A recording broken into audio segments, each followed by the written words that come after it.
આજના જમાના પ્રમાણે મોબાઈલ વાપર્યા વિના છૂટકો નથી. બધા કોઈ છોડતું નથી. પોતા નાનો બાળક હોય એને કેરમાં લઈને ફરે, માતા એમ મોબાઈલ તમે લઈને ફર્યા જ કરે. એટલે મોબાઈલ તો વાપરવો જ પડશે, પણ વિવેક સાથે વાપરવો.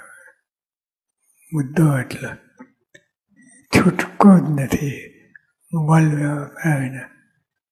પણ એટલી શરત, આપણે સત્સંગી છીએ, સત્સંગમાં નિયમ ધારણ કર્યા છે અને ગુરુ હરિને પ્રમુખ સ્વામી મહારાજને રાજી કરવા છે.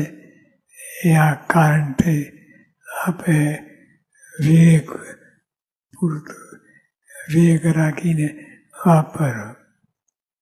ભલે મોબાઈલ વિના છૂટકો જ નથી, બરાબર વાત સાચી, પણ વિવેક રાખીને વાપરો.